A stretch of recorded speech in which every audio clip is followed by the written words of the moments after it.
what's up, friends? Ryan Frank. Welcome to episode number 13 of Becoming Mr. Insurance, my journey as a pastor, publisher, and entrepreneur.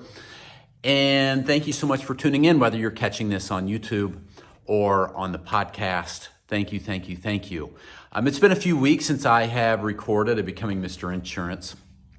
Like everyone else, it's been a little crazy with back to school. The ministry has been going well. I'm coming to you from our Kids Matter conference room. We are just about 3 weeks away from our big annual conference called MegaCon. If you've not checked that out, go to megacon2021.com. We'll have over 2,000 church leaders at our conference. So we are deep into the weeds on getting ready to execute this amazing conference. My partners and I just closed on 60 apartment units in LaPel, Indiana, about 10 days ago. That was pretty intense, but we're pretty excited about that apartment deal. And here I am today talking to you about insurance. Humbled that you would listen and that you are interested in my journey. I hope that what I am learning is an encouragement to you wherever you're at in your life work and in your career. Maybe you're thinking about doing something new. Maybe it has absolutely nothing to do with insurance, but my story is an encouragement to you. Thanks so much for tuning in.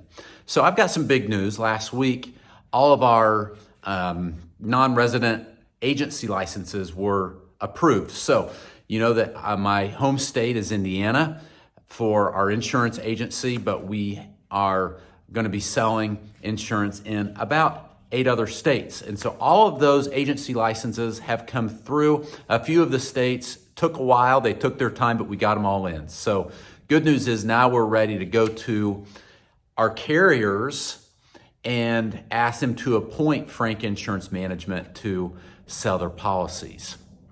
We also have made a decision that instead of opening our first office in Florida and then opening our Indiana office, we're going to go backwards. We're going to open our first office in Indiana and then in 6 to 12 months, open our next office in Florida. Lord willing, that's the plan at least. So we're going to begin in the next several weeks the hunt for an amazing agency manager here in our Marion, Indiana office. And we're also going to begin hiring agents. So if you know anybody great, please let me know. We would love to have a conversation with them. Some of my friends have asked, Ryan, what kind of insurance are y'all going to be selling? Well, down the road, I think we'll it's going to be one of these things we're figuring it out as we go. I know for sure that we're going to begin by selling property and casualty insurance, which means any kind of insurance that you need to protect yourself and the stuff that you own.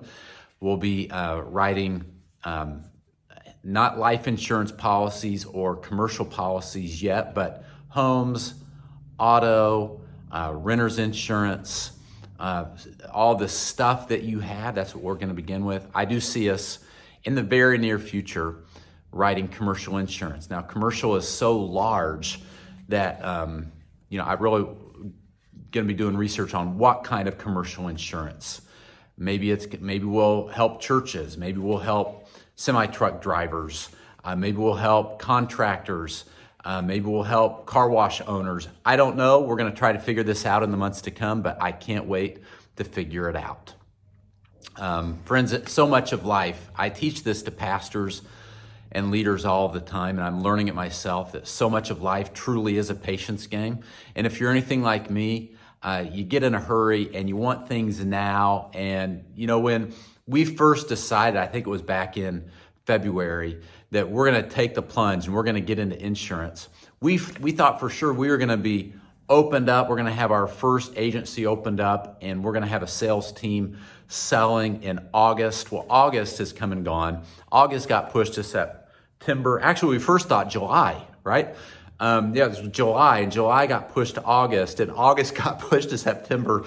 I really do believe that we are weeks away, but it truly is a patience game. Great things do come to those that wait, and you don't always get what you want exactly when you think you need it.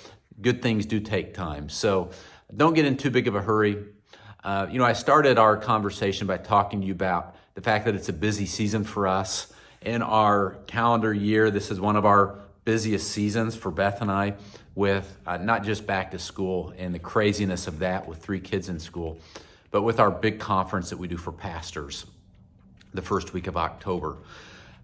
So let me encourage you with something that I need to hear myself, and that is, remember that being busy does not equivalate to success.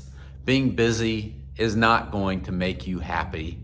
Socrates had it right when he said, beware of the barrenness of a busy life. Our world, we're so busy. We're all busy. We're crazy busy. And some of us are literally crazy busy, and if we're not careful, it's going to make us crazy. Don't be so busy that you forget about the important things in life and the important people in life, especially those that you love and those that love you. Someone dear in our life who I call her my grandmother. She's not actually my grandmother, but she's close to a grandmother, and she's a grandmother to our kids. She fell a few weeks ago. She's 83 years old. She broke 11 of her 12 ribs. And, ideally, we're about the closest thing to family she's got. And, ideally, this was not the perfect time for her to fall and break 11 of her 12 ribs. But you know what? Life happens. And we have learned that in this busy season, we need to slow down and take care of her and minister to her and try to help her. And we've loved every moment of it.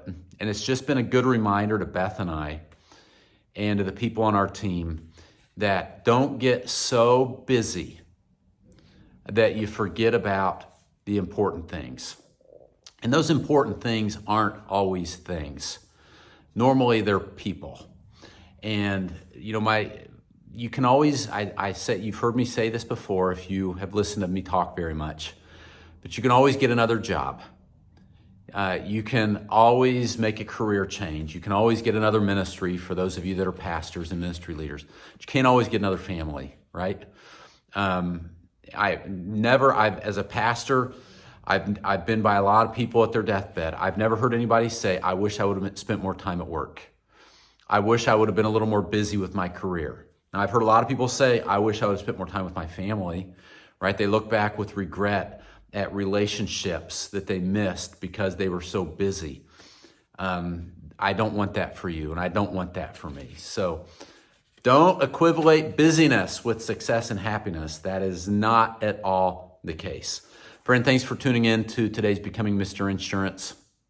If I can serve you any way, all of my contact information and my social media profiles can be found at ryanfrank.com. I'd love to hear from you. Have a great day.